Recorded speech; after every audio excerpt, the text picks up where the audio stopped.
Round of applause for astronaut Tom Jones. Thank you, Tom. Thank you, Livia. Well, thanks for your patience, folks. Thanks so much for coming and joining us here at the Visitor Center today.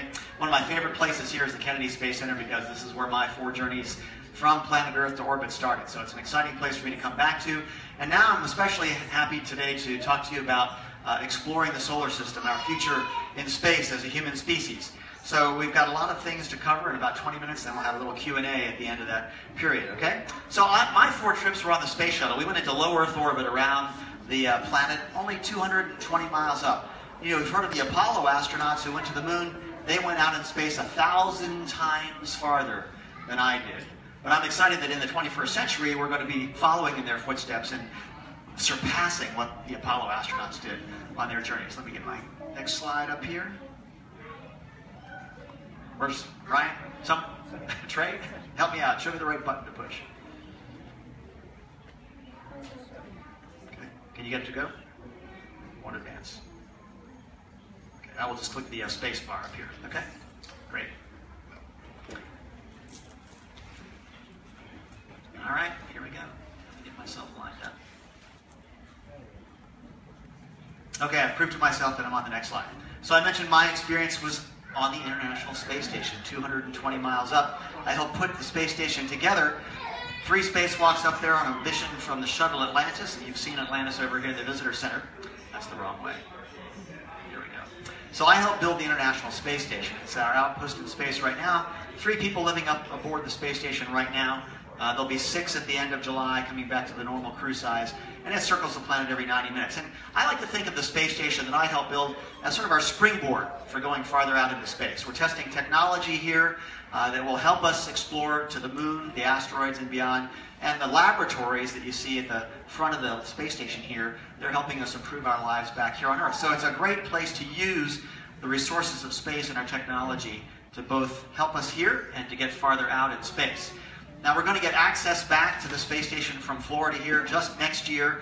The Crew Dragon from SpaceX, the Boeing Starliner, both of these commercial spacecraft will start hauling astronauts to the space station next year. Test flights of these 2 commercial spacecraft, then NASA will use them as rental cars starting in 2019 and sending astronauts to the station to low Earth orbit, 220 miles up, on these leased craft from the commercial companies. Now, to my mind, there's a couple of reasons why we put human explorers in space. We have them up there at the space station right now, Jack Fisher, Peggy Whitson from NASA, along with their Russian colleague. Humans have some extraordinary skills. We can explore. We've been on the moon exploring our nearest neighbor in space. So when you're exploring a brand new place and you don't know what you're going to find, humans are really good at that. We've been doing it for millennia on this planet. Exploration has held us in very good stead as a species. And then humans have the adaptability, the flexibility, the hand and eye skills, the brains to be a really good repairman. Here's Scott Parazynski fixing a broken solar panel on the space station. We were putting it together back in about 2010. So this combination of adaptability and flexibility means there are certain situations where only a human, robots not as capable yet, can fix a situation that is really critical. So exploring, fixing, getting machines to work, building things in space, these are some of the traits that involve human explorers. We don't want to be there just to be there. We want to accomplish useful work when we're there. Okay? Am I going the wrong way again? Boy. All right. Let's just see. All right. There we go. If we're going to go beyond the space station, though, beyond where I experienced it with my crew, we have a more capable spacecraft needed. That's the Orion. That's the deep spacecraft that NASA is building right now here at the Space Center. The next Orion capsule is being built over in the ONC building in the Cape Industrial area. It's going to fly its next test flight in 2019. It's called Exploration Mission 1. 4 astronauts can fly in the Orion spacecraft, and it's capable of going way beyond low Earth orbit. It goes to the moon, and it's capable of being part of a ship that can go to the asteroids or even to Mars. So nobody's flown in it yet. The second test flight will also be unmanned, but Orion will seat 4 astronauts on journeys that might last weeks to months in deep space. Now, the Orion is going to fly next in 2019 on this brand new rocket called the Space Launch System. There's a model of it right around the corner here in the display case. If you stay in this building just for a few more minutes after my talk, you'll see a simulation of one launching to orbit. The most powerful rocket ever flown, and it's huge. It dwarfs my old space shuttle that I flew. Almost 9 million pounds of rocket thrust. It uses some old shuttle technology, but it's got new tanks and, of course, a new spacecraft on top. So in 2019, nobody will be on top of this first flight of a brand new rocket. But on the second flight of the Space Launch System, this machine is going to take astronauts around the moon on the Orion spacecraft. So for the first time since 1972, about 2021, we'll have astronauts circling the moon again. And that's where we'll resume with our robots down there on the moon. We'll resume our exploration of our nearest neighbor in space. And why would we want to go back to the moon? We were there with the Apollo astronauts back in the 60s and 70s. Well, they only landed up near the equator on the moon for the most part. Down at the south pole of the moon, there's a big hole left over in the moon from a giant asteroid impact almost 4.5 billion years ago. It's called the South Pole Aitken Basin. So the oldest rocks on the moon that tell us about how the Earth and the moon formed are going to be found on the edges of this basin. We haven't visited there yet. And at the polar craters of the moon, at the south and north poles, there are craters that are always in shadow. And in those super cold craters, there are millions of tons of water ice. So robots and people might be able to team up and melt that water ice, tank it, and you can melt it and drink it. You can break it into oxygen and hydrogen with electricity. You can breathe the oxygen, so you can furnish your outpost with breathing air. And oxygen and hydrogen combine in a rocket engine to make a very powerful, efficient chemical rocket. So rocket fuel, breathing gas, drinking water, all on the moon waiting for us to tap into. So that's one of the reasons to head back to the moon. And to do that exploration, NASA's planning in the mid-2020s to build this outpost. It's called the Deep Space Gateway. Here's the Orion visiting a little line shack or a camp out there in lunar orbit. And astronauts might spend a month there, several times a year, controlling robots on the surface of the moon, and then looking outward to how we can use this base as a way to launch out beyond the Earth-Moon system. So look for this Deep Space Gateway after the first test flights of Orion. And then by the 2030s, we will have the skills to have a base camp orbiting Mars. About 20 years from now, a little less than that actually, NASA says they'd like to have a base camp circling the red planet. What can we do there? How can we get there? What are the challenges that we're going to encounter? We've got robots on the surface that have sent us some marvelous pictures. Curiosity and Opportunity are still operating up there right now, but how can we get humans there? Well, the whole rationale for sending humans is back to that exploration mission that I talked about. I don't think robots by themselves are going to be able to unravel the story of life on Mars, if it still exists, or whether it was there in the past. It may be that the clues to life on Mars are buried 50 feet or 100 feet below the surface at a hot spring on Mars. We don't have any robots that can drill down 50 feet. It takes a crew of geologists, technicians, drill rig operators, if you will, Bruce Willis and his buddies, to drill down below the surface. And so I think we're going to have to send humans to Mars if we're going to actually get to the bottom of that question about life on Mars. Fundamental science question of our time. Well, did you see the movie The Martian? The Martian with Matt Damon? Came out last year. This was the spaceship that the astronauts went to Mars on. It was called the Hermes. Is this realistic? Well, sending humans to Mars is technically possible in the 2030s, but it's not going to be on a spaceship like this, because this thing is a Ritz-Carlton going to Mars, okay? NASA's never going to have enough money to have an exercise gym on their spaceship like this.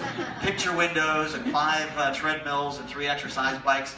Now, it's way too luxurious in the movie. When we fly to Mars, it's going to be in a couple of aluminum canisters covered with sandbags to protect you from radiation. Tell you what, it's not going to be anywhere near as luxurious as that. But we're working on the techniques to go to Mars right now at the space station. Here's Sunny Williams jogging on the treadmill on the International Space Station.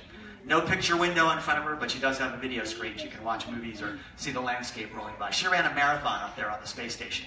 And then we have an exercise device called the ARED, Advanced Resistive Exercise Device, where you can put a bar over your shoulders. It's hooked up to a couple of pistons down here that use air pressure, differential air pressure. Vacuum outside, cabin pressure inside at sea level. And by adjusting that pressure differential, you can adjust the force on that bar. So you can do squat thrusts, you can do curls with your arms, and you can get all the skeleton loading that you need to protect your skeleton from losing calcium in the zero-G or free-fall environment of space. And this is extremely important for helping astronauts stay healthy on a 6 to 9 month one-way trip to Mars. So we're checking out the exercise equipment on the space station right now, needed to cruise to Mars one day. There's another hazard that people face on the way to Mars, Once we leave the blanket of the Earth's atmosphere and go beyond the space station outside the Earth's geomagnetic field, we encounter radiation from solar flares, they happen periodically, and we get radiation from cosmic rays coming from supernova all the way across the Milky Way galaxy. And particularly cosmic rays are damaging to our DNA. They break the strands of our DNA and cause mutations and cancer. So in the movie The Martian, Matt Damon and his friends, they never had to deal with radiation because the scriptwriters just ignored it. But it's a real factor. It's probably the biggest health hazard we face on the way to Mars. We found out from our robot measurements of radiation on the way to Mars and on the surface that we'll probably have to limit astronauts to at most one round trip to Mars. For example, here is our sea level exposure to radiation in the green bar. That's the increasing radiation dose as you go to the right. So that's normal sea level up there right here at the Space Center. If you're going on a one-way trip to Mars, you get this much radiation. And it's about over 100 times what you get down here on Earth's surface. So we're going to have to protect the astronauts, and we don't have the techniques yet to protect them fully. So some of the young people here will help us get ready to protect astronauts on the way to Mars. Once you get to Mars, you can go underground, and you'll be perfectly safe from radiation there. But exposed on the way to and from, still have to solve that problem. Now, here's your Mars base camp. We could be there in about 20 years. From there, you can visit the Phobos and Deimos, the little moons of Mars. They're only, in this case, Phobos, about 6,000 miles from the red planet. So once we're on this base in the mid-2030s, we're only a few thousand miles away from making the first human descent to the surface. So this is a good place to gather our wits, lay in supplies of rocket fuel, oxygen, and water, and then make that a base camp for heading down to the surface. This might be the kind of spaceship we use to get from Earth out to Mars. It will have big hydrogen fuel tanks, nuclear rocket engines at the back, and a big cylinder up front with an Orion spacecraft for the crew to live in on the way to and from Mars. Not nearly as luxurious as that old Hermes that we saw in the movie. Who's going to go there? I'm retired from the astronaut corps. I've had 4 lucky trips to space, but NASA just chose a new group of astronauts last month, 12 of them, average age 34, youngest 29. And so in 20 years, some of those astronauts will still be in the astronaut corps, getting ready perhaps for these first expeditions to Mars orbit and then down to the surface. But they alone won't be able to do the job. We're going to need some of the young people here in the audience to study math and science in school and to major in science or engineering to be the new explorers headed for Mars. Sadly, Matt Damon will be too old to go in the 2030s. But you might be in this picture someday. NASA already has the recruitment poster out right back there, Explorers to Mars. You see it on the back wall here. And I hope that by visiting the Space Center today, you and a lot of other people will be inspired by the possibility of space exploration. And I think exploring space, heading for the moon, the asteroids, and Mars, that's what energizes young people to take on tough subjects like engineering and math and science, because they know that there's an out-of-this-world challenge waiting for them that the country and our partners are taking on. So exploring space helps create the problem solvers that we need to solve problems like radiation on the way to Mars, and also solve problems back here on the ground, like how do we inhabit Earth with 7 to 9 billion people. So there are new challenges, new explorers, and new habitats coming. We want to be in this picture that the Curiosity rover returned from Mars. And I can close up my little talk here by saying that throughout human history, humans have been inspired to explore over the next horizon. What's beyond that ocean? What's over that mountain range? And when we got there, and it often took some tremendous struggles to cross an ocean or visit the South Pole or get over the next mountain range, when we got there, we always found new natural resources. And solving the problems of getting to these remote places or over the frontier often created new solutions to problems back home. You can think of the Lewis and Clark expedition 200 years ago that opened up the American West. You can think of the polar explorers 100 years ago going to Antarctica. You can think of the Apollo explorers who went to the moon in the 60s and 70s. So much of what we rely on in this digital age was invented and developed for the Apollo program, like microcomputers and integrated circuits. So the challenge of unknown territory is what is going to always inspire human beings. So if we together take on the challenge of getting to Mars, it's going to generate over the next 20 years lots of solutions for getting to Mars, but it's going to demand the best of our schooling system, our colleges and universities, our contractors, our industry team around the country, so that we are able to apply those new technologies of getting to Mars to so many problems that face us here on Earth. And by going out into deep space to Mars one day, we're going to be developing the economic sphere of the Earth, Moon, and asteroid neighborhood. So we can start to mine asteroids for water and metals and shielding material to protect astronauts on the way to Mars. But making a profit in space by mining asteroids might help pay for Mars journeys. And mining asteroids and the Moon might allow us to develop, for example, solar power satellites, where we can capture solar energy out there in space, continually going by our planet, and beam it down to the Earth. You want to talk about renewable energy? Put solar power satellites in space and beam the power down to the surface of the Earth. So unknown territory, terra incognita, is the key to human success in the past, and I think it's going to be the way we... So, let's see, we're going to meet some of those new explorers I mentioned. How old are you? 8. 8, okay. Let's see some other young people. This gentleman right here, how old are you? 11. 8 and 11 and 11. So 11, 11, and 8. If we're ready to go to Mars in 20 years, how old will you be? How old will you be? When I was a new astronaut training back in Houston, they said, never do math in public. 15. But we're going to try it. So how old will you be in 20 years? 25. 28? 28? And 11 and 20 would be what? 31, right. So you'd be 31, you'd be 28, you'd be 31 as well.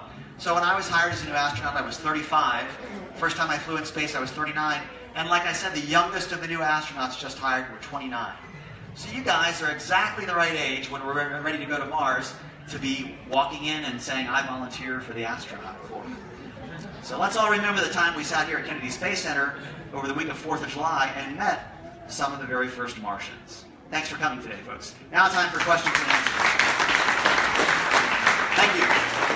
We've got a new book out called Ask the Astronaut, and now it's time for you to ask the astronaut questions. Raise your hand, and I'll be over to signing these books at 4 o'clock at the gift shop. We're going to start right over here with this young man. Go ahead.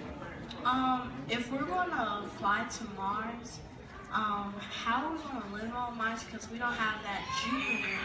If solar flares and other things come at Mars, then we don't have that strong magnetic field like You bet. Jupiter. Very good point. This guy knows that Mars does not have a strong magnetic field, so there's no protection on the surface from cosmic rays or solar flares, right? So once you get to Mars, you got to bury your living quarters. You have to go underground, either use a bulldozer to pile dirt on top, so you have about 1 meter of dirt on top, or you find a cave and put your habitat in there.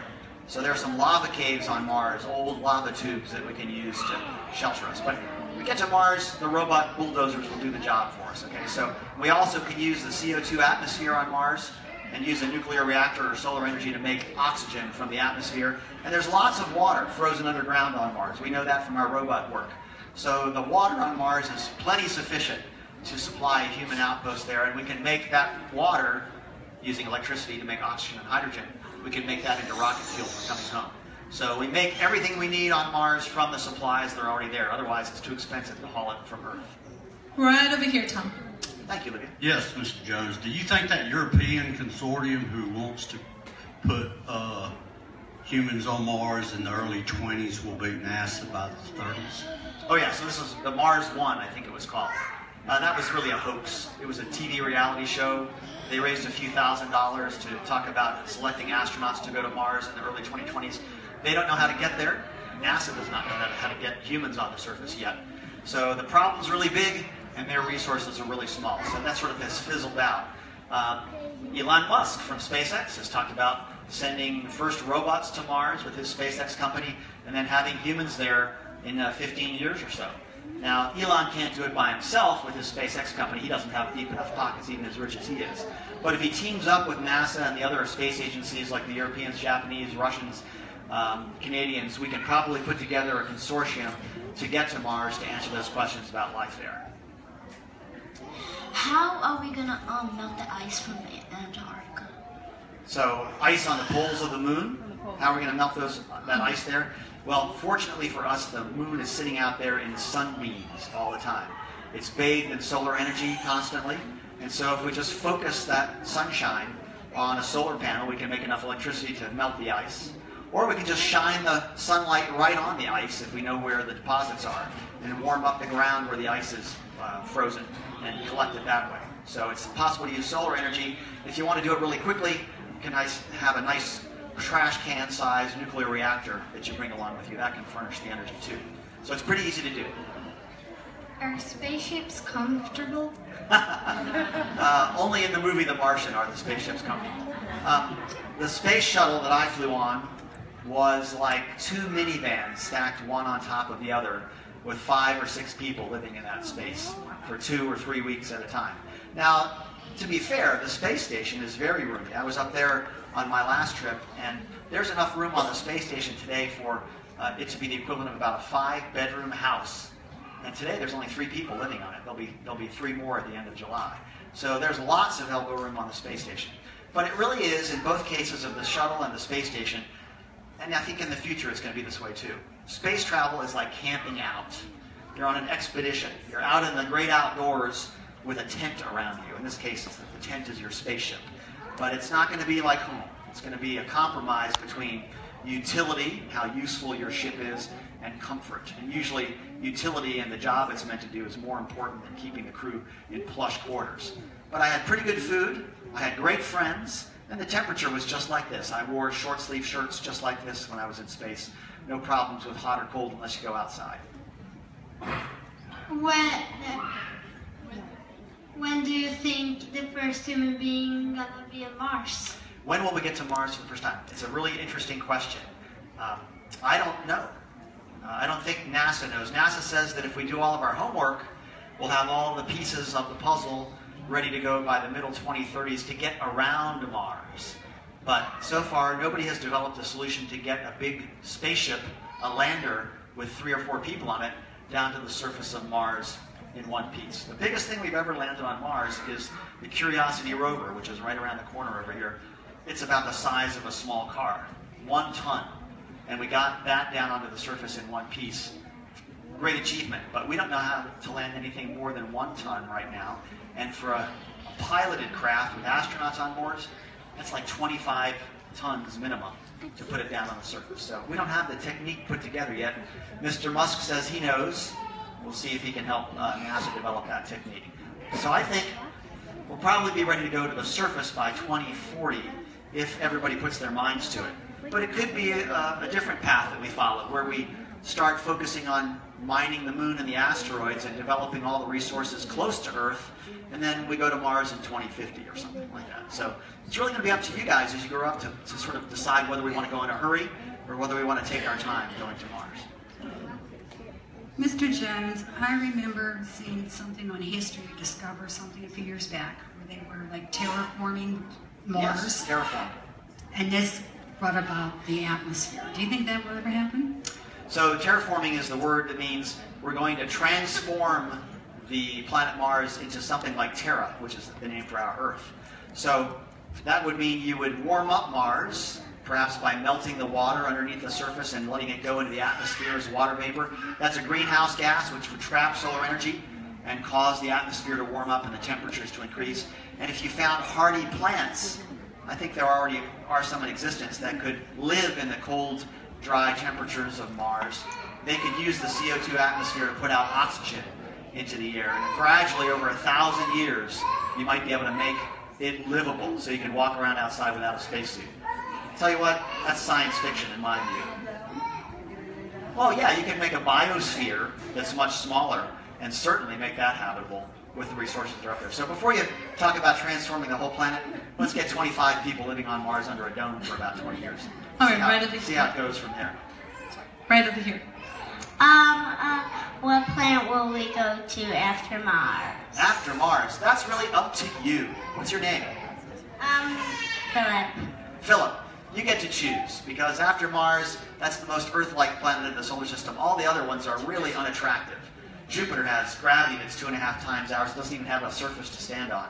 Venus is 900 degrees Fahrenheit, and the atmospheric pressure is like 90 times that of Earth. So, and the farther you go out beyond Jupiter, the colder things get. So it's not going to be easy for humans to go and live somewhere else. But if we carry the right shielding and protection and have machines that can help us, then we might be able to go visit some of the moons of Saturn and Mars, Saturn and Jupiter, where there's a possibility that life exists under their icy crusts. Those would be the most interesting places to go, like Enceladus around Saturn, Europa around Jupiter. Mm-hmm.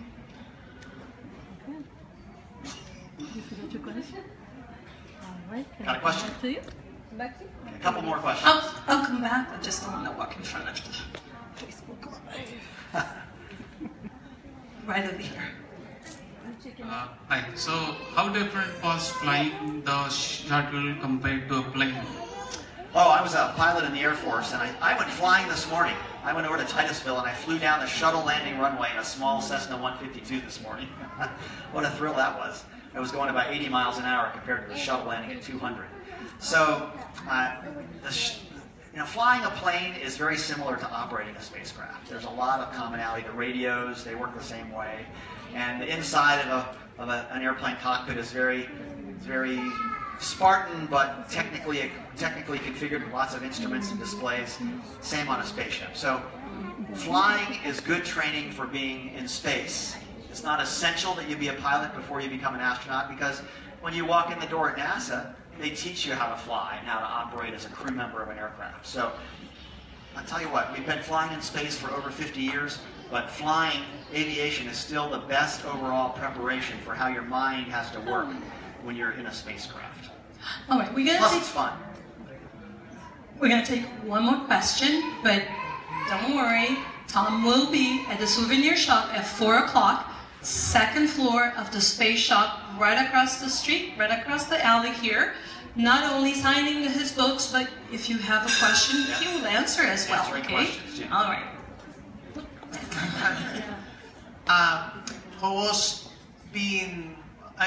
do you solve problems in the space station? Because if we here on Earth have a fight in a big house, in a small flat for 1 year, how do you get along to solve this type of problem? How do we solve the interpersonal problems on the space station? Well, the way we take care of making sure that crews get along on the space station, particularly international crews with different cultural backgrounds, is we put these teams together 2.5 years before a space station expedition.